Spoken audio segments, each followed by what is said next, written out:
Hello guys, KLBELVIN here. Thought I'd start off just by showing you, this is the flyer from June 4th, the Building Better Relationships Summit. And so this is what's going to be happening June 4th, Wayne State University. Dr. Eddie Connor, myself, Regina Poole, Dr. Sabrina Jackson. We are all going to be in the house, invited by Brother Otis Bellinger, with the idea of helping restore and build relationships. So wanted to start off, make sure it's in Wayne State University, Detroit, Michigan, June 4th. Make sure you have that information there. How are we doing today, everyone?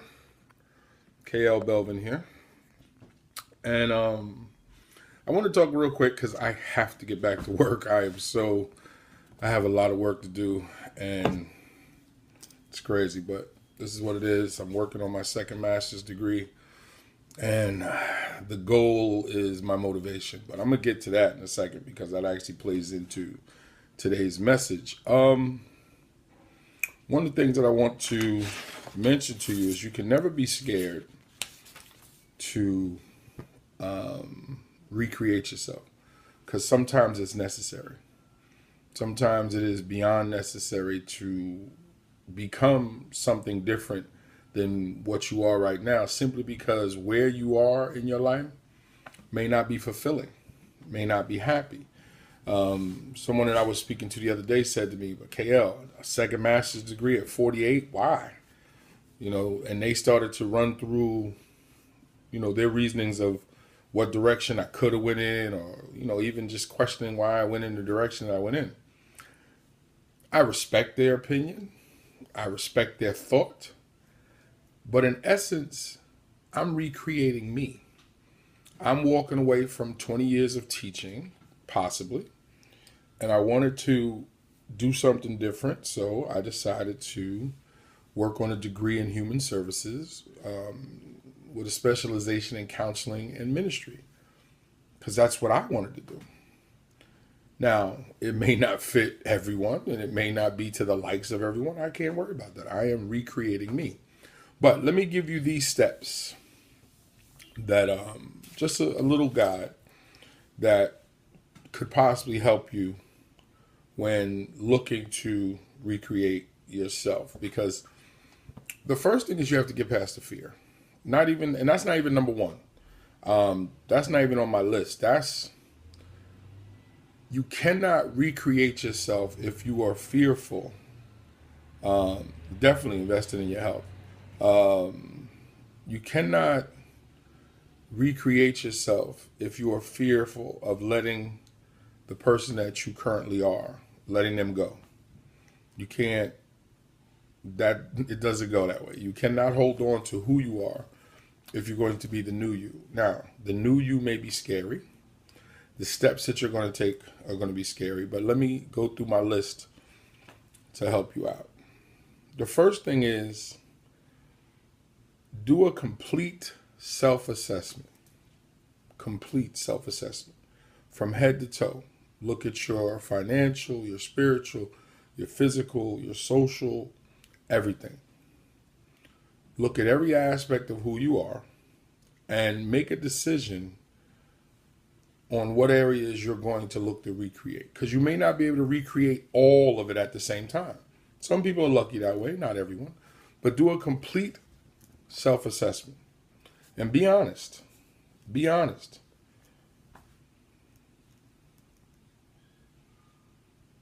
Be honest with yourself. And once you sit down, please, the Copatage, please.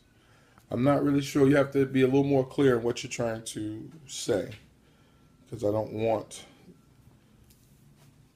to respond in the wrong way. I'm having trouble being social. Okay. Because I do not. When you say you're having problems being social, in what way? Okay.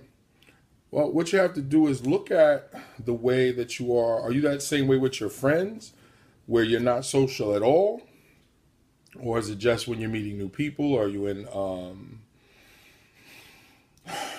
with environments, you have to give me a little bit more information, because what has to happen is you have to look at the environment and you have to, new people, okay.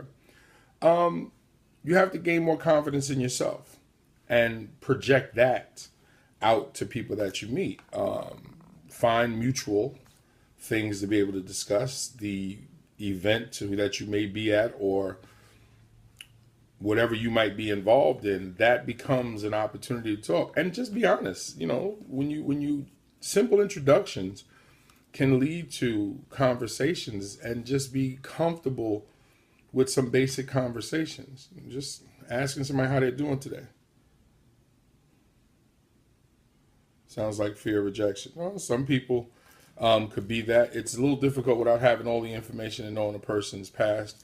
But what I have found when I go into new environments and when I go to professional developments as an educator, I just simply walk up, introduce myself, get the name of the person I'm talking to, and how are they doing today? And then just be honest. You know, you don't want to be a chatterbox, but you want to have real conversation. A black egg. Okay, yeah, that's true. I do have an egg-shaped head. But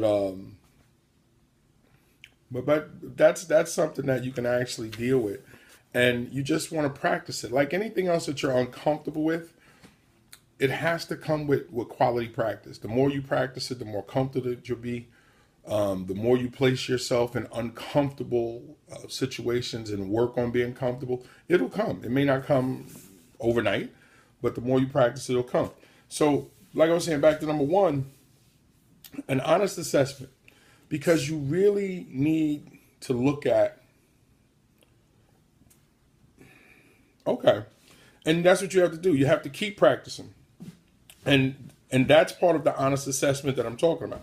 Is that if you know that that is a weakness, well, then that is going to be your focus. That is going to be the things that you practice. When you're home, practicing in the mirror, looking at your face when you're speaking. And yes, it may sound weird in talking to yourself, but again, it's practice. When you're with your friends, practice, because you're in a calm state, a calm setting. Practice the pitch, or practice your introduction, your greeting, and let your friends be honest with you. Like, well, why are you staring at your feet? Or why are you staring at the ceiling? Listen to their critique. And then, like anything else, you then have to get out. Let me set this up the right way. There we go. You then have to get out and talk to people. You have to get out and practice the very thing. You have to do the very thing that you're practicing. The second thing on my list, and let me give you some things you're going to need with you along with this list that I'm giving you. You're going to need guidance, prayer, and support. Before you can go out and recreate yourself, before you sit down and do this complete assessment of yourself, make sure that you have someone or a group that you can get guidance from. Make sure that if you are a person of faith, you are praying over the things that you're about to venture upon. And make sure that you have support. Make sure that you have a support system, at least one or two people that you can turn to when you're having doubts, and be honest with them about what you're about to do. So when you put that into motion and you start that complete assessment of yourself, and you're being honest with yourself, you're assessing the things that you need to change, write them down, because you want to see that list. Now that you have that list, here's the thing. Number two, planning. You have to plan on what you're going to do. Set realistic goals. What's moving in the background? That's me moving in the background. You have to set. See, I have a upline host who's too back and forth. Okay, well, that might be a conversation that you might need to sit down. And when you say back and forth, what do you mean? That's my feet moving. Thank you for asking. I just said it was me moving. I answered your question. That's the noise you hear. That's me moving. So planning and setting goals. Now the planning is, you have to sit down and plan how you're going to do this. When you travel, you plan. When you do anything, you plan. Yes, I am a teacher. I am a teacher. I have been an educator now for 20 years, I am an author. I am a poet. I am a publisher. I am a mentor, speaker, father, and husband. And so I connect all of those things. I'm so bad at being a teacher, you would not know that. But it's okay. That's your opinion if you think I'm so bad at being a teacher. I am just making sure that I give all the things that I want. Well, you like me, you're talking to me. So obviously you don't have anything to do, but it's cool. We don't have to worry about that. I gave him a chance. He jumped off. Yeah, I'm a teacher because one of the things that when you sit down and do your planning, the thing now is you also have to set goals. So you're planning, you say, okay, I'll take myself for instance. I knew that I was going to be leaving teaching this year and I wanted to do something different. So I decided to return to grad school. Now my goal was to get a degree in human services because I want to continue to help people, but in a different way. I also changed my writing so that my future books are going to be connected to, you're welcome anytime, feel free. My future writing is going to be connected to the changes that I've made. So my goals is to get the second master's degree, write 2 curriculums that I have in mind for something that I have planned once I'm finished grad school, as well as finish the next 3 books that I have in mind, and all of it is interconnected. So I've sat down and did the planning, and I have set goals. I have time limits on how I want to and when I want to achieve those goals. But it started with, hey, butterfly, how are you, love? You look good on Valentine's Day, by the way. Congrats. You look very nice. But it started with the complete assessment. So 1, complete self-assessment. Being honest with yourself, really deciding what it is that you want to recreate. 2, planning and set goals. You can plan all day, but there has to be a target that you're after. There has to be a goal that you want to acquire. Why are you recreating yourself? What is the reasoning for recreating yourself? What is the direction that the recreation is going to take you into? So once you have the goal and you have the plans in place, here's number 3. And number 3 is, I think, the place where most people stop short.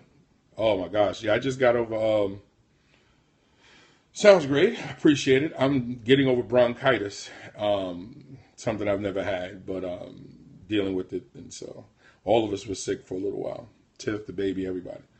But here's where a lot of people trip and they don't actually get to step number 3. Step number 3 is simple but difficult. Get to work. You did the self-assessment. You were honest with yourself. Number 1. Number 2, you did the planning. You set the goals. Now here's number 3. Get to work. Too often we want, as I said, I cannot catch most of your words. It is a pity. When you go back and watch the replay, it should help you because this way you can fast forward and back up if you missed anything that I'm saying. So if you watch the replay should be able to help you with anything that you missed that I'm saying. But number 3 is extremely important. Get to work. Because plans and goals mean nothing if you're not actually looking to obtain them, looking to achieve them. Get started, because you cannot finish the race if you don't actually start. You can train, you can do all the things that you want to do in life, but to recreate yourself, at some point you have to dig in and say, okay, today, this moment is when I start the path to the new me. Now, that's not going to be easy. Thank you so much. It's not going to be easy. Now, this goes back to the things that I said you need to have. Hello from Russia. You need to have these 3 things in place: guidance, prayer, and support. Guidance, because now that you put this into motion, now that you get to work, you're going to need guidance. You need someone that's going to be able to whisper to you or say to you, you got this, keep going. You're also going to, and that's also support. You're going to need some folks on days that you're tired to remind you, hey, listen, you said, hello, you said you were going to get these goals done. And then praying. And the reason why I added praying to the guidance and support, praying can be the guidance and support that you need, depending on if you're a person of faith. If you're not a person of faith, then you can remove the prayer part, but you still need guidance and support. I'm a praying man, so I'm a man of faith, so prayer is going to be part of it, because if I don't have anybody else to guide me or to support me, I know that prayer and my faith will serve as that. Prayer definitely sustains. And we have to use those things, because when we're now on this trek, this journey to the new us, there's going to be doubt. There's going to be frustration. There's going to be failure, because you are doing new things. And you're now going to have to say to yourself, how do I get through? But here's something very, very important. Let the goal, the picture of the goal, take a mental snapshot of what it will look like, feel like, taste like, everything when you complete the goal. Burn that into your skull and hold on to that on the days that you don't want to do this, on the days that you want to quit. Keep saying to yourself how beautiful that goal will be if I push through this. Now, let me get to number 4. Number 4. Number 4 is evaluate your progress. Every now and then, stop and evaluate where you are. Are you ahead of what you planned on doing? Are you behind? And then reevaluate the information. Yes, let's have a hard party going on the side. Appreciate it, guys. So once you stop and evaluate your progress, now you'll be able to see, am I going too hard that I might need to ease back? Am I not going hard enough? Where am I at? But wherever you are, good or bad, do not allow frustration to cause you to quit. Because when we get to number 4 and we do the evaluation, when we evaluate our current progress, all of a sudden we planned on being here by the 3rd month and we're not there. So many of us, it is a natural feeling to go, you know what, I'm quitting. No. The reason why you're evaluating is to now return back to step 2. Look at your plans. See where you made a mistake. Maybe you made a mistake in the planning. Maybe in your planning and the goals that you set, they were too lofty. So now you need to reevaluate those plans, but then quickly get back to number 3. Get back to work. Get back to work. Because again, the recreation is not going to happen overnight. The new you is not going to show up overnight. And thank you for the hearts. Keep giving those hearts. If you like what I'm saying, give the hearts. Let's go. The new you is not going to show up overnight. And this plan is a plan that you go back and forth, because you may have to go back. But don't keep going back to number 2 just because things aren't going the way that you want. Stop and look at yourself first. And that's like number 1. Again, do that assessment. This is why I put the evaluation at number 4. To just another form of assessment. Am I putting in the energy? Am I focused? And if I'm not, what are the things that are distracting me? Remove them. Remove them. Once I get to step 4 and I'm evaluating my progress, if I don't like the progress that I have, well, then my first thing to myself should be, what is keeping me from the goals that I set at number 2? Because I'm putting in the work at number 3. Now at number 4, I'm realizing I'm not where I should be. Why? But here's the thing. Moving on to number 5. You've got yourself back in the race. You're pushing. You're getting close to the goal. You can see the finish line. It's off in distance. Believe it or not, many of us will ease up. Many of us will let the fear of success pull us backwards. So for number 5, push on to the goal. After you've done the evaluation of your progress, and you've got back into this game, and you're back into recreating you, and you're back into wanting to be whoever it is you're going to be, and you know that goal is not too far off, put your head down and push. Push through the finish line. When you watch any race, you see the runners lean at the finish line, trying to get every inch that they can to get to that finish line first. You see it in every sport, that the closer that competitors get to the final, they go hard because they're thinking of the work that went into getting this done. So when you start to get closer to your goal, a part of you is going to want to shut down. A part of you is going to want to ease up. A part of you is going to want to say, oh, yes, we finally made it. No, it is not over until it's over. So you push all the way through.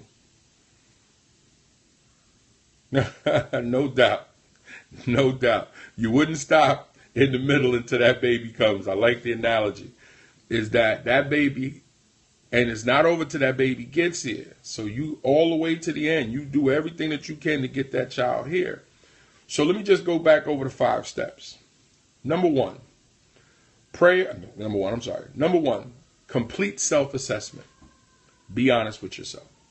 To recreate yourself, you need to do, 1, a complete self-assessment. From head to toe, your physical person, your social person, your spiritual person, your financial person, your relationship person, whatever it is that you're looking to recreate. Do a complete. I have children. I don't know if you're one of them, so daddy may not work. But hello. So you want to do a complete self-assessment. And you got to be honest with yourself. You know, too often we'll do an assessment and we won't be honest. We'll actually look past our flaws as if they're not there. No. This is the time that you put everything on the table. Put the trash, put everything on the table.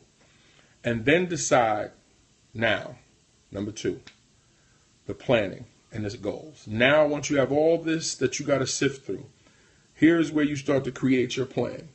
Now, before I go on, the things that you need to have with you, and as I go through the recap, guidance, support, and prayer.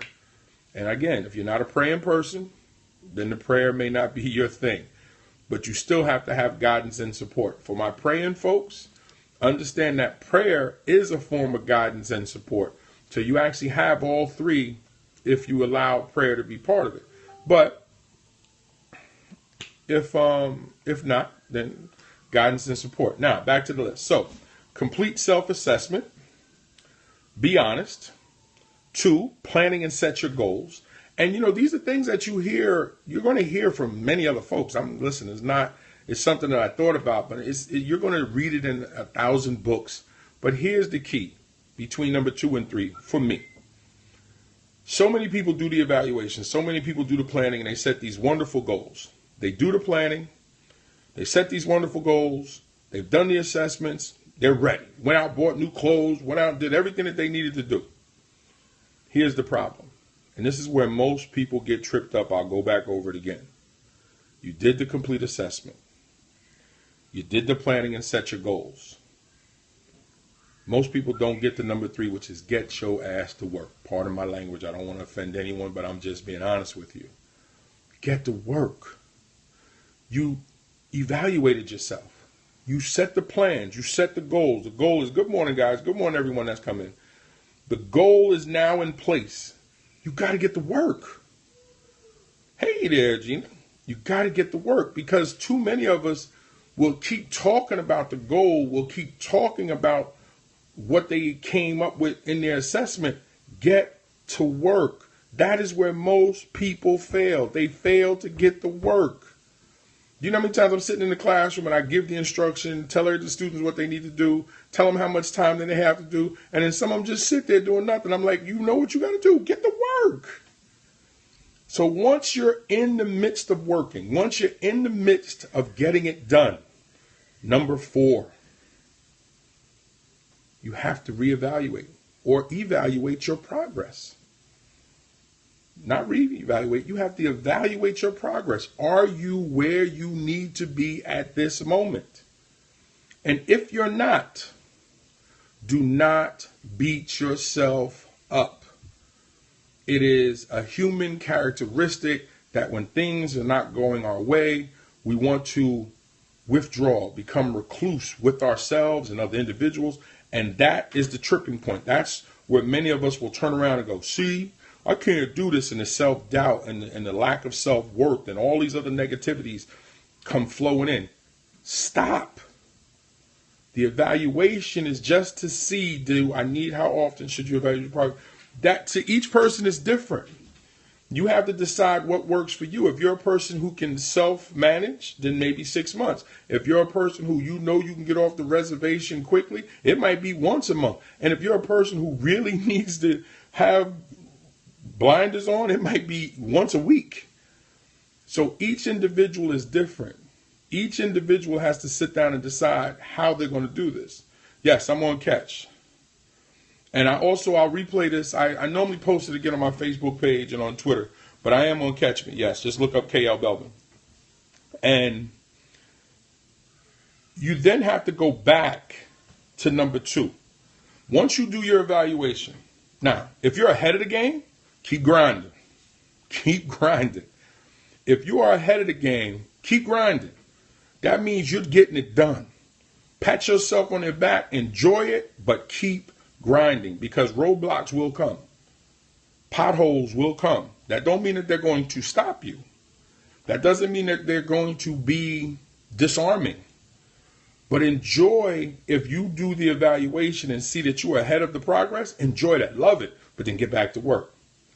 So now if you're behind your progress and you go back to your planning and goals, don't burn those goals. Don't just rearrange all your planning. When you go back to your planning and your goals, sit down and really look, did I make realistic goals? Do not change those goals. Do not change those goals unless you clearly see that you made a mistake at that point. We don't go backwards and change. Good morning, love. Hey, Lady E. We don't go back and change anything unless there was a clear error in stage number 2. And any guys that's just coming in, we're talking about don't be scared to recreate yourself. I'm giving 5 steps on what you could do to recreate yourself. I'll recap it in a minute because I'm actually in the midst of a recap. So with number 4, that evaluation is simply to look and see where your progress is. You do not run back and change your goals or change the planning unless you clearly see that you've made a mistake. Because what you have to first do with that evaluation is look at effort, look at what you did, what you didn't do, and then again, be honest with yourself. Now, number 5. Thanks a lot, guys. I appreciate it. Number 5, push on to the goal. See, we can get so caught up in the action that we forget the goal is the focus, not the action. The action is what's going to take me to the goal. But the goal is the focus. And that's why I said burn into your head an image of what that goal is going to look like. Now, my HGTV guys, a home, whatever the housing, whatever that, my wife has me watching the home network channel, whatever. When these guys come in to do a renovation of a house, they evaluate the house, same thing I'm telling you right here. And then they say, this is what we can do, the planning, just what I'm telling you right here. Then they get the work. But what they do is they show a picture of what the house will look like when they're done. And then they'll show you at the end how close to the picture that they created the final product looks. But if you pay close attention, I watch TV totally different than anybody else. If you watch close attention, you will see that the finished product looks similar, extremely similar, but it's not completely as they envisioned it at that moment. Hence, when they went to step number 2, the planning and the goals, they set them. But when they did the evaluation and realized that some other things needed to be changed, they made changes. They didn't throw the goals out, they just made adaptations. And then they got right back to work with the mindset of, we only have 5 weeks for this renovation, 6 weeks for this renovation, 7 weeks for this renovation. Keep those plans. Keep before, yes. And you have to keep those plans. So if you just tuned in, my name is KLBELVIN. And again, I will be speaking at Wayne State University June 4th. Let me just give you that. Some of you on. Let me just show you this. Here it is right here. So, Dr. Eddie Connor, Sister Regina Poole, who is here on the scope, and Dr. Sabrina Jackson and myself will be building better relationships with DJ Asset. And so, June 4th, yes, I just want to show you that. Wayne State University, Detroit, Michigan. So, I will be there because it is my goal to try to with their relationship. So, I wanted to show you guys that. Hello, how are we doing? Welcome to the scope. So let me just go through this again. Let me just go through the recap if you're just tuning in or you missed some parts of it. Now, before I go through the recap, remember what you need to have in place before you start any of this. You need guidance. You need someone that you can turn to ask about who's proficient in the area that you are now looking to recreate yourself into. I don't care if you're now getting into a fitness thing, if you're getting into the literary industry, you want to write that book you finally wanted to write, you want to do more with your kids, you want to change careers, whatever it is. You need guidance in that area so some people can tell you the things, the ins and outs of some things that you need to have. They're not going to be able to do the work for you, but they need to give you guidance. Then you also need to support. Support can come from loved ones, can come from your children, can come from coworkers, can come from friends, family. Come from many areas. And the only way you're going to get that support is by opening up your mouth and letting folks know what you are about to go, what journey you're about to go on. And then you need prayer. Now, as I said, I am a praying man. I am a man of God. So prayer is so important for me because I don't do anything without prayer because I need to be connected to God first. Hello.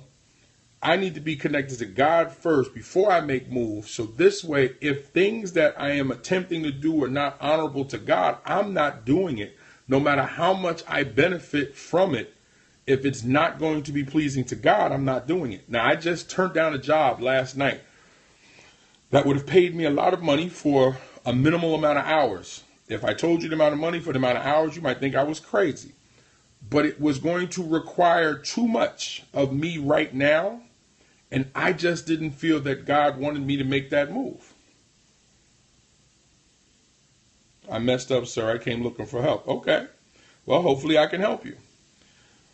So again, you got to have prayer. Now, if prayer is not your thing, if you're not a person of faith and you're not a religious person, you're like, that's not where my head is at. Okay. You still need the guidance and support. Those are the things that you stick in your backpack. Stick those things in your backpack. And now let me run through this real quick. If you're just getting on, again, my name is KLBELVIN. My job is to find a way to help people. That's actually what the degree that I'm studying on is. I'm studying in human services. I actually have a master's degree in education, but I'm changing my life and I'm recreating me. So I need formal education to do that. So step number one, let's go through these real quick. Step number one, complete self-assessment.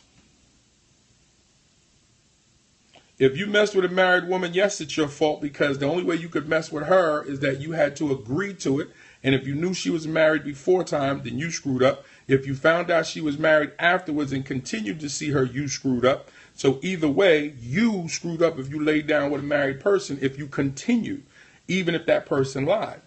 So now you have to ask your question, how do I fix it, even if I enjoy it? That is your real dilemma, not the fact that she was married. What do you do now that you know she's married? I'm going to keep it real with you. You put it out there. So what? She was married. Okay, you sinned. Now what are you going to do with it? None of us are perfect. I slept with married women too at one time, but I'm not that man anymore. I wouldn't do that now because I've overcome that. The question now becomes, what are you going to do now that you've admitted that? Because your real issue is not with us. It is with God, if you believe in God. Now, if you don't believe in God, you can lay with whoever you want. Best way I can give it to you. Straight, no chaser. I believe medicine can only be given one way. What if your beloved expects too much help from you in an emotional way? Well, then that's again where faith comes in. You're going to have to sit down. Okay. Well, there's two questions that was asked. The first one, I'll get to yours in a second, Big Juicy. The first thing you have to do with your beloved is if it's your husband, you two have to really sit down and figure out how you're going to make this work. If it's just your boyfriend, you might need to separate from him and find whatever it is that you're missing that he is not giving you, or she, I didn't realize if you're male or female, and figure out what they're not giving you and maybe go find that. Because if you are unhappy with someone, that means happiness might be out there with someone else. But if you're married, you made a commitment, you need to figure that out. Stop what? Okay, I got a feeling smooth blocking is about to happen. Now, with the person about Juicy, being confused is fine.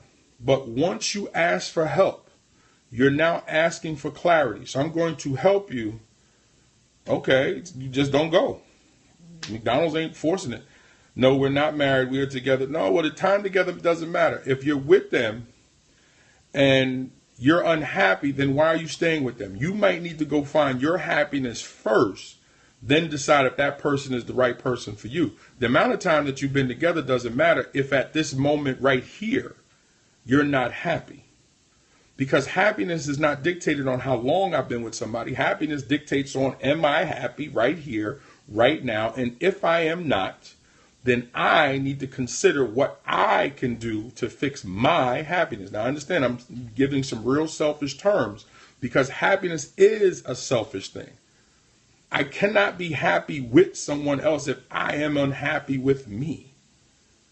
So if you need time and he really loves you, he's going to give you the time for you to find that happiness. And then if it was meant to be, well, you two can get back together, because those 5 years will, 3.5, I forget what you said, will actually make a difference. They will accept you back because they knew you needed, or they'll dig in and say, let's find this happiness together. But there's never a reason why you need to be unhappy with anybody. Now, if you're in a marriage, it's a little bit different because there's some religious aspects to it that I would have to bring to the table. But again, a lot of it has to dictate. We dated before 6 years ago. He got married and her man left, and I did it with her. Now I feel like, okay. So again, you went into a situation that you knew was wrong. I'm sorry that you feel guilty, but there's no way around that. You got to hold that. And again, you still haven't answered my question. You're just, and I'm trying not to be harsh. The question is, what are you going to do now? All those things, okay, it was a sinful situation. What are you going to do now? Whatever was going on in their marriage, that's their business. The question is, once you did what you did, what are you going to do now going forward? See, we all trip and fall. We all do. We all fall short of what God's expectations are for us. The question is, what do we do once we know that we tripped? Well, the first thing I would say is stop being with her intimately, or him. I didn't look. I'm sorry. I think you said it was her. Stop being with that person intimately. Cut contact with them until they can let their marriage be whatever it's going to be. And then you turn and take these steps that I gave you today. 1, do a complete self-assessment of what's missing in your life that you needed to even go that way. Be honest with yourself. Come back, KL. What happened? I went somewhere?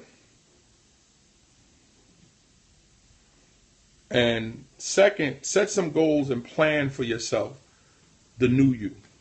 Third, get to work on it. Get to work on being the new you. Get to work on being that person who could be a light for somebody that's for you. You can't be the light for somebody else. Okay, I'm sorry. But listen, when people need help, I like to try to give them help. Sorry, darling, you're right. But now, let me get back to what I was saying. I appreciate it. See that, and that's what I mean by guidance and support. Sometimes you need some people to rope you back in. I was riding all over the side of it. I got you, darling. Thank you so much. So let's go back over this officially. See, that's why I love people on Scope that are focused.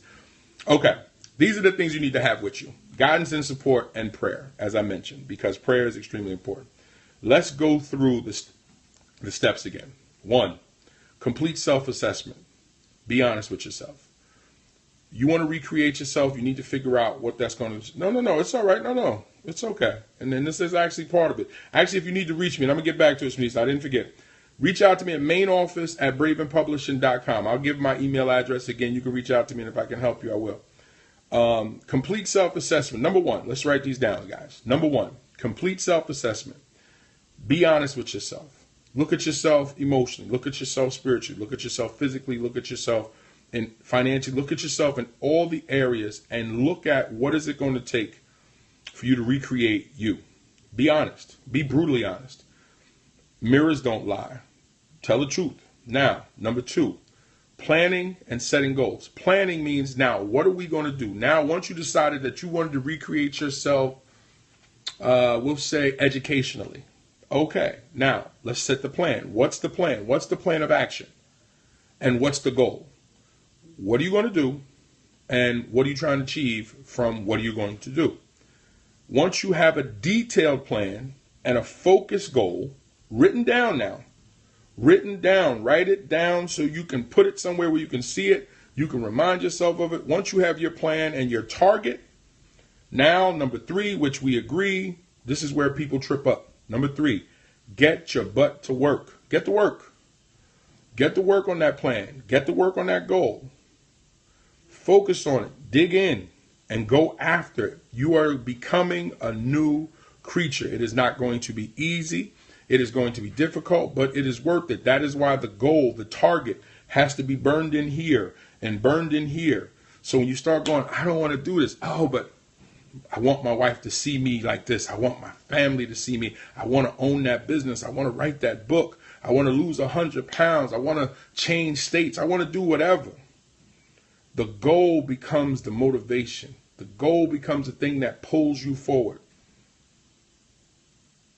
Well, you have to, that's where the planning has to come in, because in the planning, there should be a time frame. And that's going to get to the next step. So I'm so glad you brought that up. In your planning has to be a time frame. So for me, my expected graduation date is summer of 2017. That's my focus. I am not taking any breaks. Some students are taking breaks this summer. I'm not. I'm going straight through, and I am going to finish my master's degree in a year and a half, the same as I did with the first one 11 years ago. That's just me. Some people say, you don't have to work that hard. You may not have to work that hard. I do. That's my plan. That's my goal. That's my target. Does that mean I have to give things up right now? Yes. Does that mean I can't do certain things? Yes. But my goal is bigger than the things I am giving up, because the things that I am giving up, I will get back tenfold when I reach my goal. That's my plan. Number 4, evaluate your current progress. Once you have your plans, once you have your target, your goal, number 4 is, and Juicy, I didn't forget you, is to evaluate your progress. Where are you right now? So if it's a week, a month. Now, someone had asked, I think it was Platinum, you asked, should it be 3 months, 6 months? For each person, for each person is different. If you're a person that needs a lot of structure, then maybe it might be weekly. If you're a person that doesn't need as much structure, maybe it might be monthly. If you're a person who can self-motivate and do some of the things without all the structure, it might be every 6 months. That is something that in your guidance and support system, who you choose to guide you can help you with that. Who you choose to support you can help you with that. Because your support system may say, girl, you know how you get. You need to check that each week. Or, yo, my dude, you know how you get. You might need to do that every 2 weeks because you tend to bug out. Whatever. But that's what your support system, that's what they're there for. Your support system also has to be honest with you. Please don't have anybody in your camp that's not honest with you. Don't. Just don't even include them. Be cool with them. Y'all can see each other at the bar, the park, the gym. But you got to have accountability. Someone has to help you. And how can they be a true support if they're not accountable? Thank you, darling.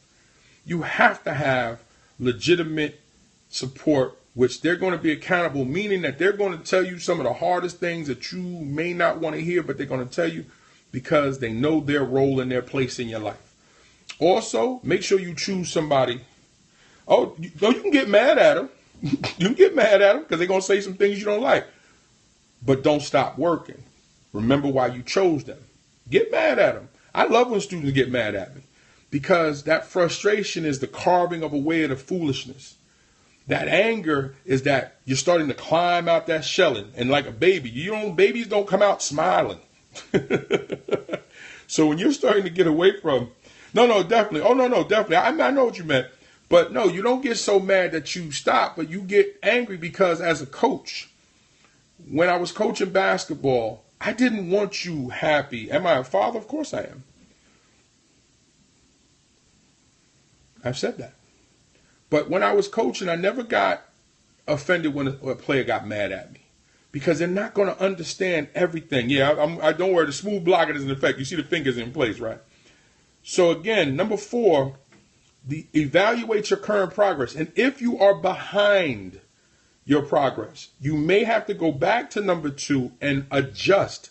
Do not cross out. Do not take any goals off the table. Readjust them. Readjust your plan. But the goals should never be changed unless you clearly believe. Of course you can. Clearly believe that you made a mistake. Never change your goals. Change the plan, but never change your goals unless you clearly believe you made a mistake. And never change your goals until you've spoken to your guidance system and your support system and you've prayed. And that's why I added those as resources. Go to the people, go to the person that is offering guidance. Go to the people that support you, and then pray before you change the goal. You can always change the plan, because there's always different ways to do things. You do not change your goal unless you clearly know you've made a mistake, because you set that goal for a reason. You set that goal when your mindset was in a different place. And now that things might have got difficult and now you might have fell behind, your mind is in a different place. Do not fall in love with that illusion. Get back to work. Once you have evaluated your progress and you're behind, okay, you're behind. Well, I just said, you know what, I can't wait. I'm sorry. And God forgive me if I blocked the wrong person. You only change the goal if you realize you made a mistake. But once you get back to work, now we're going to look at number 5. Push to the goal. Push to the finish line. Push to graduation. Push to get that weight off. Push to get that new job. Push.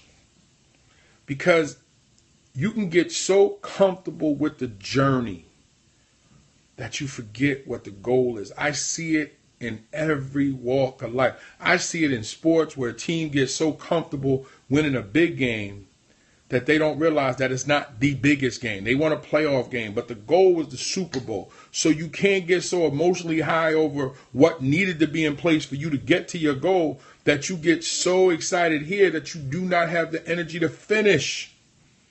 And I'm talking about in every aspect. Finish. Finish, and I'll tell you, as my grandmother and a coach used to say, finish what the hell you started. Pardon my language if I am offensive to anyone. I am not trying to be. Finish what you started. I don't care if it is a weight loss goal. I don't care. Thank you so much. I don't care if it's a weight loss goal. I don't care if it's an employment goal. I don't care if it's a relationship goal. I don't care what it is that you put down as your goal. Finish it, because it is not complete until it's complete. Finish it, because, and I'm going to tell you this, when you finish, when you complete whatever goal that you have set, and you have now officially, if you have officially did it, you have officially recreated yourself, that emotion by itself will make every sacrifice worth it. When you get to the goal, and that goal, do you hear, and you have to listen to what people say when they've achieved their goals. And I want you to, now this is what I do on a regular. I'm weird like that. Listen when people go, I've dreamt about this my whole life. But watch their emotion. And then they'll say, but I never imagined it would be like this. Now look, listen to what I just said. I dreamt about this my whole life. But I never imagined it like this, which means the reality of the goal is light years better than any imagination of the goal. But you need the imagination to pull you to the reality. I'm serious. My goal right now, I'm going to let you in on something for myself. I have no problem. I'm transparent. Listen, I don't even worry about it.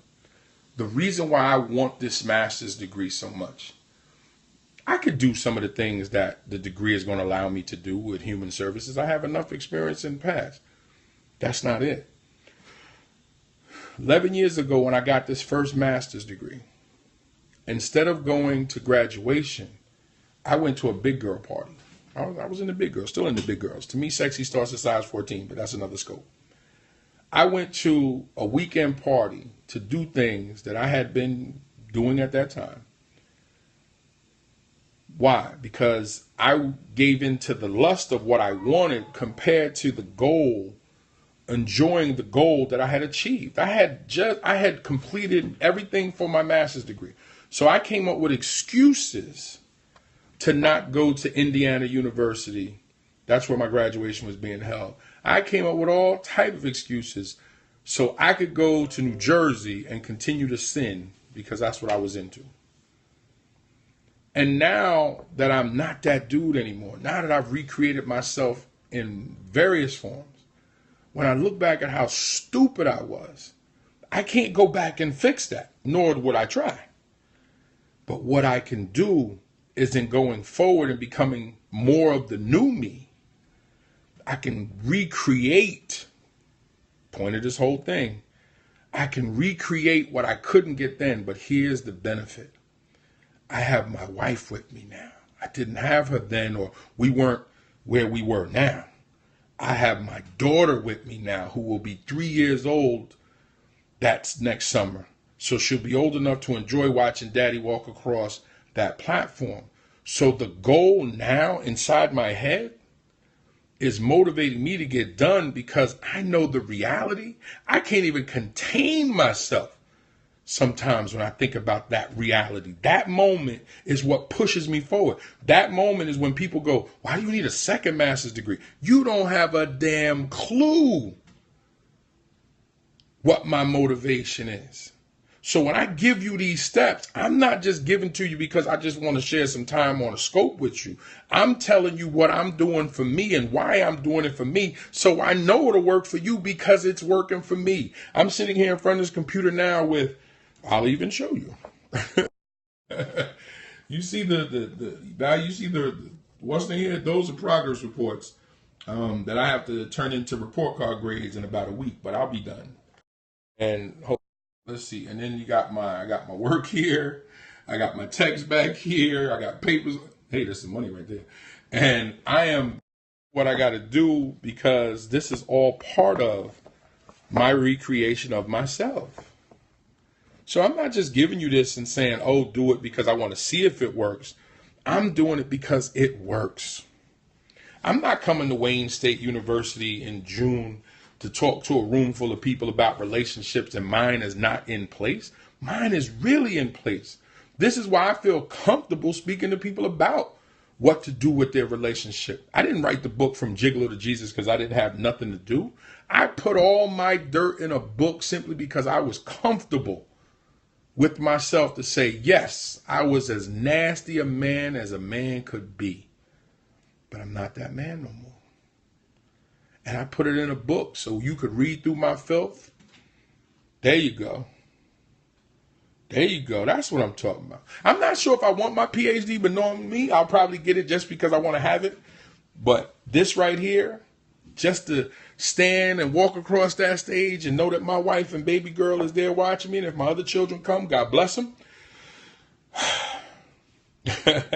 Well, do you need it? Don't do it. Don't do it because it sounds good. Thank you so much. Do it because it fits the goal that you have. So if you're not sure why you need it, go back to number one. Do the complete.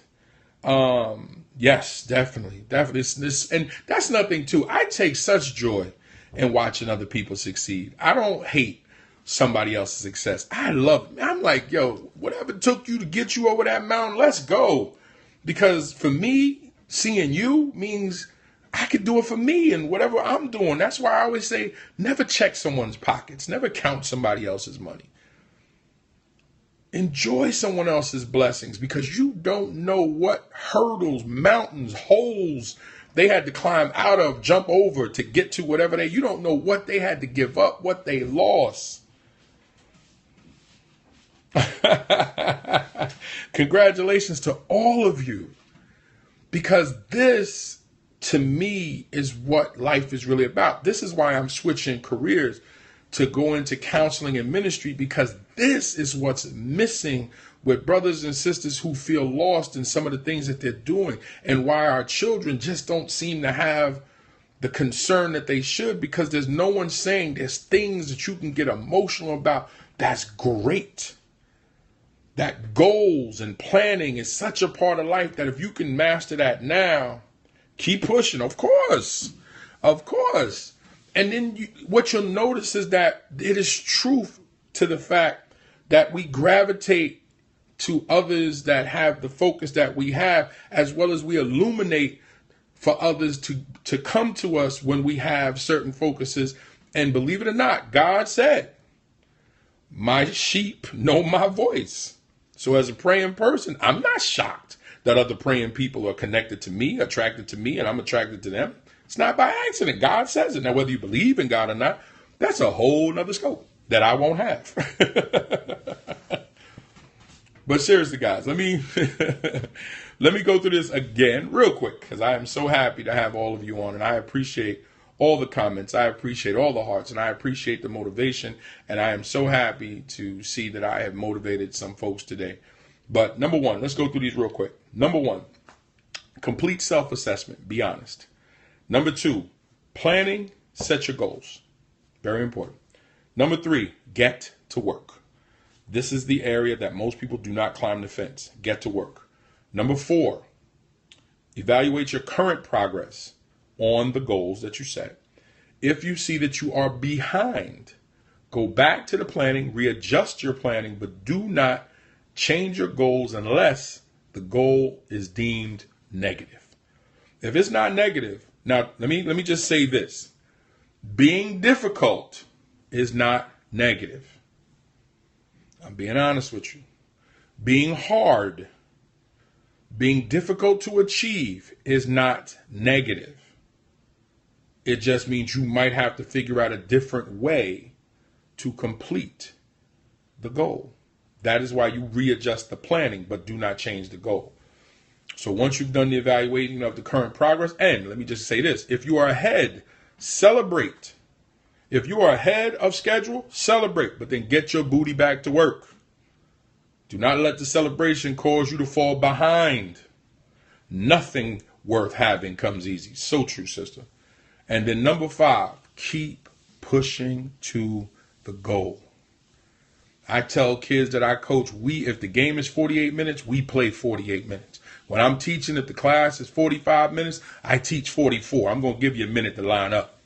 But I'm going to teach for 44 minutes because I'm going to go from bell to bell. I'm going to go from 000 to 000 because I don't care if it's mathematically out. Yes, this will be on Catch. Just look up KLBELVIN. Also, I'm on Twitter. Also, I'm KLBELVIN. Actually, I'll give all that in a second. So push on to the goal. Number 5. 1, complete self-assessment. 2, planning and set goals. 3, get to work. 4, evaluate your current progress. If you need to go back and switch the plan, but never change the goal. And 5, push to and through the goal. Now, what do you need on this journey? You need guidance. Guidance should come in the form of somebody who has completed the goal before you, not somebody who's so much on the same road as you, they're going to go in a different category, but someone who has intimate knowledge of what it takes to get this goal completed. That is why they are guiding you. Think about it. When you go on a trip, your guide is someone who knows the terrain of where you are, and they take you while explaining to you the dangers of this, the dangers of that, the beauty of this, the history of that. Your tour guide is in place to be able to show you enough so your experience is a positive one. So your guidance should come from someone who has completed the goal that you are attempting to complete. That is the guidance. This is something else that you need, a support system. Your support system can be somebody else who's traveling on the road with you because the two of you can hold each other up. It can be family, it can be friends, it can be your children, it could be coworkers, it could be anything that motivates you to complete the goal. So you need both of those in your backpack. You need guidance, focused guidance. Because let me tell you why you need focused guidance. Do not allow the person that you're getting guidance from to suck you into what they're doing to where you're working on their time frame, which then takes time away from yours. I'm just being honest. Do not get so caught up in the guidance that you're sitting around watching somebody else and listening to somebody else that you can't actually get back to what you're doing. If they honestly can't help you, there are so many other places to get guidance. Trust me, so many other places. And if it means you got to go out there and extend yourself a little bit to find them, got to get on YouTube, got to do some reading, do whatever you need to do. Third thing that you need to have in your backpack, and this is optional, but as I've said before, I am a praying man. I am a man of faith. So God is never optional for me. But if God is optional for you, that is your choice. God gave us free will for that reason. But I will not start on any type of recreation or any type of movements without actually consulting with the head guidance counselor. And that is my Lord Jesus Christ, to be able to say, what should I do? And where should I go?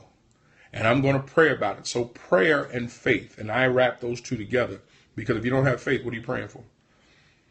And if you have faith, then you need to pray because you got to have a way to speak to that which you have faith in. So that's another scope for another day. But you need to have those three things in your backpack. Sound and focused guidance. True and honest support. Accountable support. Not yes people. You need support that comes in the form of a kick in the butt, a pull of the collar, or as the lovely young lady said to me today, KL, get back to what you're doing. And I needed that. I don't take offense to it. I needed that. I was off to the side. And it wasn't that I was off to the side for bad reasons, but I had got away from what I was doing. We need to have that. I'm sorry to hear that somebody stole it. Don't worry about it. God knows your heart. These are just outwardly symbols to other people of what we believe, but don't worry about it. And I'm sorry to hear. I'm glad you weren't hurt. I hope you weren't hurt in the process. But this is what we need to do. And so once you have your backpack packed, you have your plan, get to work. So my name is KLBELVIN. This has been my scope. That was, yes. Thank you so much.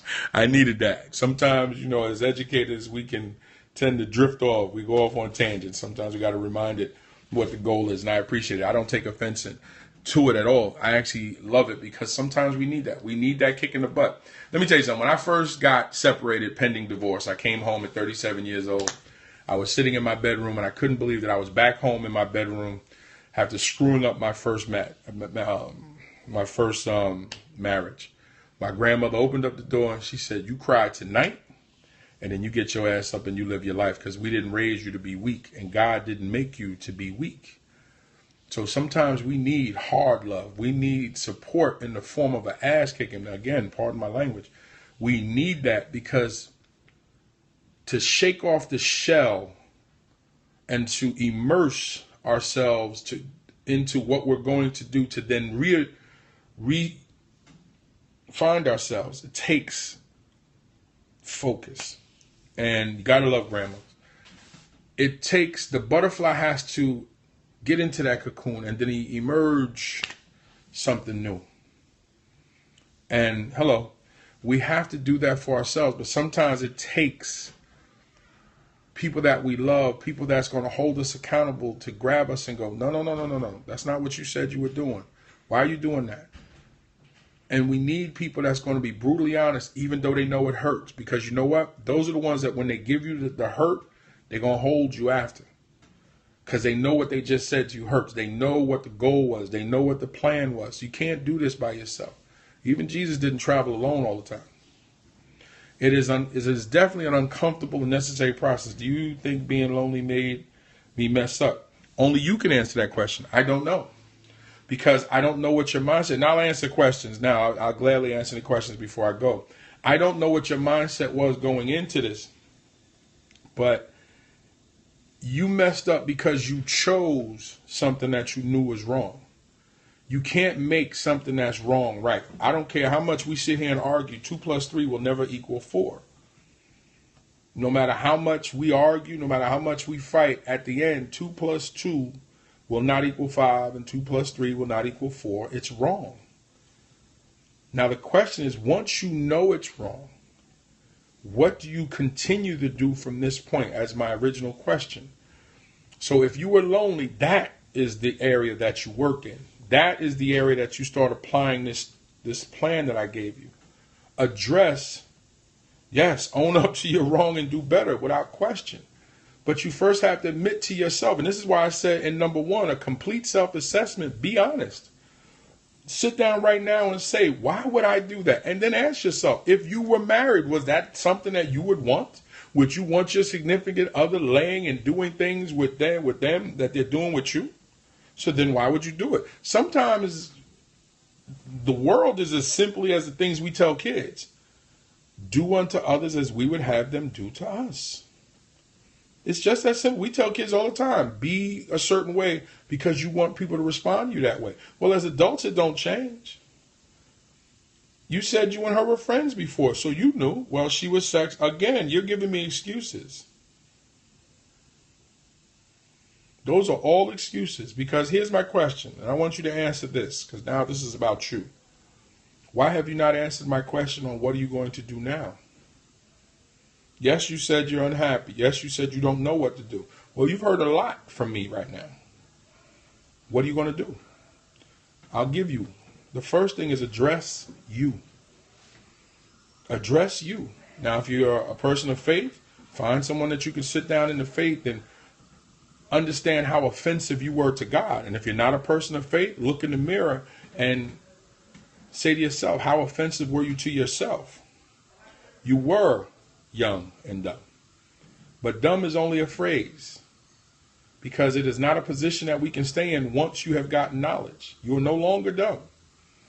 This scope right here took that away from you. So you are no longer dumb. So the question becomes, what are you going to do with the intelligence that you have now been given? What are you going to do with the knowledge that you have now been given? What are you going to do once this scope closes and you go about whatever you're going to do at wherever you are? What are you going to do to make your life better so you don't repeat the same steps that you did before? How are you going to apply these 5 steps that I've given you in your life? I can't answer that, only you can. Because that's really the question. We're all going to sin. But when we knowingly sin, then that's a weakness in us. Yes, there it is. Would never deal with a married man. I've never been married to a loud comment. Yeah, go to church and just say my prayers. Well, going to the building and praying, you still need to focus. What are you praying for? First, ask the Lord to forgive you. Pray that first. Lord, please forgive me for my sins. And then ask the Lord for clarity as a way to now move away from the sins. And the next in that prayer is, Lord, please grant me clarity to move in the direction that you created me. But you always start off with asking for forgiveness because you are wrong in his eyes. So you have offended him before any of us. Psalms 51, when David said, Lord, forgive me because only you I have sinned against. Sorry to take y'all to church. But Psalms 51, one of my favorite scriptures, because David is begging God not to take the Holy Spirit from him. Begging. And it is that same Holy Spirit that we were given as a gift. So please understand how we can apply scriptures to our daily living. David, one of the most famous people in the history of religious times. No, she won't be back. No, see, you're already setting the blueprint for you to go back and get some because your focus is still on the sex. That comment right there lets me know that you're still focused on getting some. Because you already said she's coming back. You don't know what she's going to do. You already said, I'm going to give in. Oh, okay. You already said, I'm easy. So if you know all this ahead of time, if I know when the building is going to burn down, why am I not there with water? Again, you're making excuses. You just said, I'm waiting for her to show up because I want that. That's what I read. I know what you typed. But having been that cheater and having been there, hello, What you just said was, when she comes back to get some more, I like this so much, I'm going to say yes. But you masked it in, I'm weak. Even a weak man gets strong if he works out each day. You're setting yourself up for failure because you're not releasing yourself. I know, I'm sorry, I don't know what. Don't do it. The first thing is work on you. You just said you're going to pray. Okay. Why did you feel you needed to be with a married woman? Work on that. Work on the things that are missing in your life. Something is missing. Work on the thing that's missing. Don't work on what you did. That's done. You don't ask the Lord to forgive you and then keep going back to it. Okay, you're forgiven. Now, like number 3, get to work.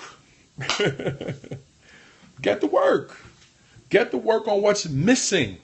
So you clearly need a recreation. No, you're not. You'll go to hell if you keep doing it. You're not in hell right now. You're still alive right now. So no, you're not going to hell right now. At this very moment right here, now if you drop dead on this scope, well, I can't speak what's going to happen when you cross over. But you are still alive.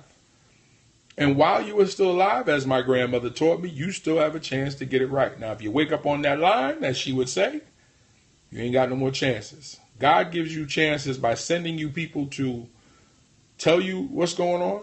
God gives you chances to, first of all, let me get this right. God gives you chances by allowing you to correct it.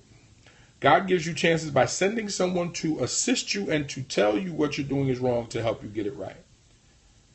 But the third one, there's no more chances. He's going to tell you that you're wrong. But if he's telling you face to face, well, then it's too late. So you have 2 chances, numerous chances. You can do it yourself. You can listen to the people around you who have brought to you quality information. But at some point, if you do not change what you do, yes, to answer to your question, yes, you will go to hell. All of us will. Well, you can't worry about her. She's a married woman and has to deal with God on her way. Do y'all get judged together? What part of the scripture is that? No man or woman gets judged with a partner. You get judged individually. So that is not your concern. So again, by that last statement, you are still concerning yourself with a woman that you should not be with. Exactly. You keep saying, what about her? You keep saying when she comes back. Listen to what you are saying. I am still connected to her. I still want her. So when she comes, I need to be ready. So are you more concerned of her or are you more concerned of God? Because right now your issue is you being disrespectful to God for a woman. I don't think hell is worth some coochie. That's just my thoughts. I'm going to be very honest with you. I've been there. It's fun for the moment. Here we go. Well, how can you love God and love her? You cannot love, listen, as God says, you cannot love 2 masters. You will offend both.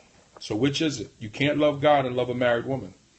You can have feelings for her, that's fine. But once you know she's married, you are to disconnect from those feelings because your love of God is supposed to supersede all of that. So you are again being offensive to the Lord that you claim to love by saying, yes, God, I love you, but I love the physical form of this woman. So do you really think God is going to take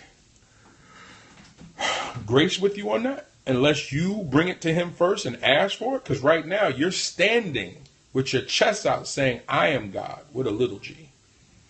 And if you don't understand what that means you know what God has said, but yet you want what you want. Well, that's what little gods attempt to do in the face of a big God.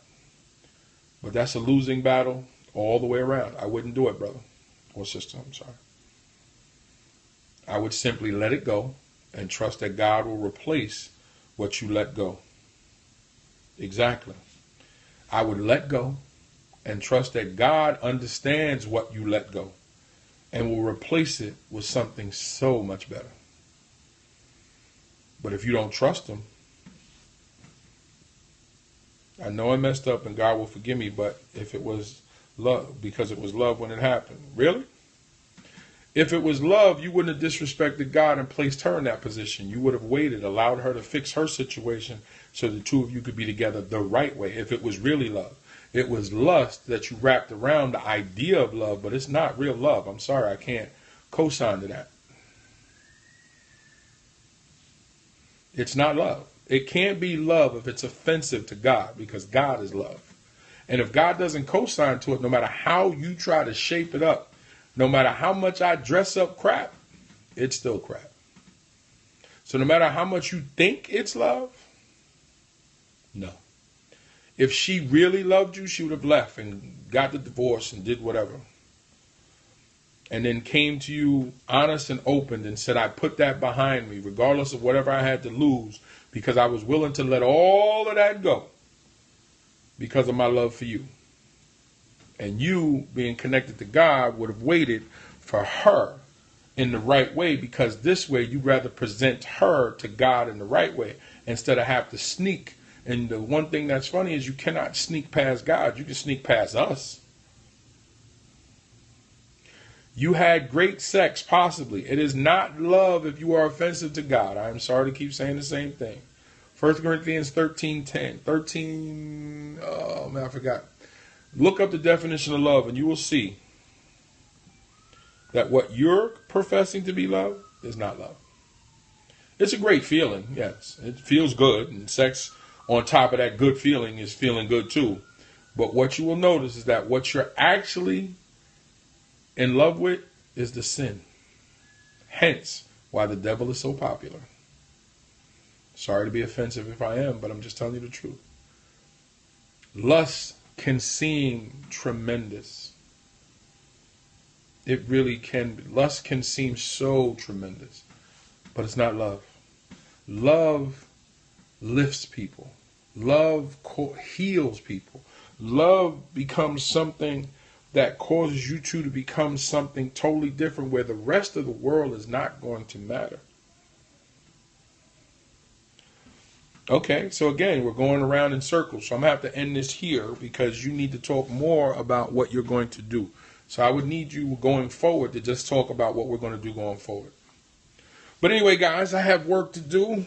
Again, anyone, let me just go through the particulars so you know who I am.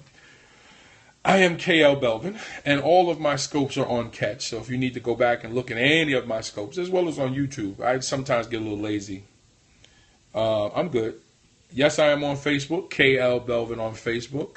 I have 3 pages on Facebook. My main page, KLBELVIN. My literary page, the literary home of KLBELVIN. I have the Making Marriage Cool Again page, which is my marriage page. And then I have the BRAVEN Publishing, which is my publication page. So, I am KLBELVIN. I am on pretty much all social networks. Just look up KLBELVIN. My website is www.bravenpublishing.com. My email, if you need to reach out to me, is mainoffice@bravenpublishing.com. mainoffice@BRAVIN publishing.com. And as I said, I'm on all social sites and networks, so you can definitely reach out to me. And I will be at various locations, but one that I'm very excited about, I'll be in New Jersey next month, the 19th. But this right here, I will be in Detroit, Michigan, because I'm from New York City, by the way. I will be in Detroit, Michigan at the Building Better Relationships Summit. Dr. Eddie Connor will be there speaking. Regina Poole, who was on the scope earlier. Dr. Sabrina Jackson, and all of us are coming together with the idea of helping and saving relationships. DJ Acid will be spinning on the 1 and 2s. It is at Wayne State University, June 4th, 2016. Vending tables are available. If you want more information, reach out to my brother Otis Bellinger, which is Otis Bellinger at buildingbettermen.org. And you can definitely check out all the information here. Let me just move in so you can see the website there. You can see that it is Otis, ODIS, I'm sorry, that's his email right there. ODIS at buildingbettermen.org. I gave it the wrong way. It is Otis, ODIS at buildingbettermen.org. And there are vending opportunities and everything. So we're going to have some fun. But this is what I do. I appreciate all of you that have stayed on with me. I will go and check the Thank you so much. I'm going to check the analytics and I'll send out thank yous to everyone. So go back and look over. Oh, definitely. I appreciate that. I appreciate that. I don't scope as much as some people would like me to because it's very difficult with everything I do. I try to come on. That's why when I get on, I'll stay on for a while. I know some people might only scope 5-10 minutes. I'll stay on as long as I believe there's some interaction and some connection to what I'm saying. Also, I have to be moved. Whatever's on my spirit. This was on my spirit today when I dropped off my wife and baby. And I said, you know what, if I'm going to take time away from my studies, it is because I just felt that in becoming someone new, we sometimes need a plan. And it's a plan that I'm working for myself. There's a couple other things that I need to work on for me that I'm going to apply this same thing to. I've already applied this in one area, but so much. Thank you so much. And so I'm going to apply it in other areas. So before I close, let me give a quick recap. Again, my name is KLBELVIN. I am author, poet, speaker, mentor, father, husband, publisher. I have published 3 books. Poetry, A Man in Transition as the title of it. My second book, which is my memoirs, called From Gigolo to Jesus. As well as my most recent book is inspirational fiction, which is called Lukewarm Saint, which is simply a story of an educator who's torn between his lust for women and what he knows is the right thing to do. And so he has 2 friends, one that has turned his life around to the Lord and one who is like, man, bed down as many women as you can. He has a mother and grandmother that's constantly trying to get him to change his lifestyle because it is that lifestyle that destroyed his father and grandfather. And the book was written with the idea of having conversations about choices and what will it take for some of us to change the way that we do things. So, Juicy, if you're listening, that book was written with the idea that you can only tempt God, but for so long. That is because at some point, and again, as my grandmother would say, you pull on the devil's tail long enough, he's going to turn around. And you don't want that. So you cannot go into an openly sinful situation and believe anything positive is going to come from it. Because even if you're benefiting now, when you have to face God, he reads it back to you. He will be more than justified to whatever he does to you. So why not try to correct it while you can, while it's still in your hands? So do not give your salvation away to somebody else because you want to lay horizontally. Doesn't make any sense. You control that. Can't nobody take from you what you don't want to give. So again, real quick, guys, before I go, you need to have prayer, guidance, and support in your backpack before you make any moves. Number 1, complete self-assessment. Be honest with yourself. Number 2, planning and set real goals. Number 3, get to work. Very important. Get to work. In the midst of that work, number 4, evaluate your progress. Stop and check and see where you're at. See if you're right where you need to be or are you behind. If you are behind, go back to planning. Change your planning, but never change the goals unless you deem the goals completely negative. But make sure you have talked to your support and your guidance team before you do any of that, and that you pray before any of that. And 5, push on to the goal. Get there. Do not allow the victories and the pleasures of the changes to get you off focus of what the goal was. Celebrate when it's time to celebrate. Enjoy daily. But celebration comes when you have completed. Do not get comfortable with coming up short. Our children suffer from that right now. Our children want credit for doing something instead of completing the goal. So they want credit for a little bit because we have convinced them that just doing a little bit is okay. No. Finish. Finish. Push on to the goal because, as I said to you earlier, the reality of the finish is greater than any imagination that you could have of the moment. When you get to your goal, nothing that you imagine will be the same as the reality of the moment that you have become the new person that you set out to be. Again, I want to thank everyone that has stayed on with me. I want to thank everyone for all of the hearts. I want to thank everyone for all of the comments. And I also, and I say this every scope, I want to thank the trolls. I want to thank you for all. Thank you so much. Hey, thank you so much, brother. I want to thank the trolls for all their negative comments, because you are tightening up my scope game by being able to continue what I do while seeing such disrespectful statements. You have actually made me a better speaker from dealing with you, and dealing with you in such a way that it lets me know that no matter how much good information that I give, there are going to be folks out there that's going to be as negative as possible. And that's a beautiful thing, because then it lets me know that I am doing something, that I've caught your attention. They say the devil pays attention to those doing righteous work. Thank you. It lets me know that I'm doing what I'm supposed to do, that I've become that light. And you're going to attract everything with the light, good and bad. And I have no problem with being that light. So thank you to the trolls. I appreciate you. And to everyone else, thank you so much. Thank you for the hearts. Thank you for the honest retort.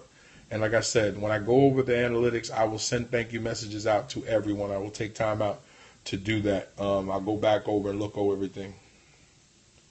Yeah, exactly. He doesn't bother with those. The slave master doesn't worry about slaves he got. He goes after the ones that's trying to get away.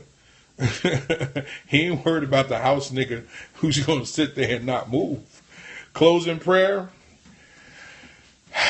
Sure. Heavenly Father, I come before you and all those that are connected to this scope. And first I want to say, forgive us for our sins, Father, for we are human and we are going to make mistakes. And we are going to come up short in attempts to being who you created us to be. But Father, you grant us grace from those mistakes. And when we come to you honestly, Father, you wipe away those mistakes and wrap your hands around us who come to you with an open heart. So Father, on behalf of everyone that is listening and will listen, it is my prayer that those who are lost find you. Those who have found you hold closer to you. And together we all make ourselves what's necessary to be what you've created us to be in your likeness. I ask this in Jesus' name. Amen.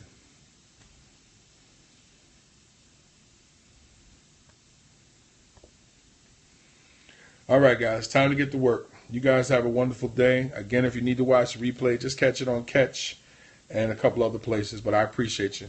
Later, guys.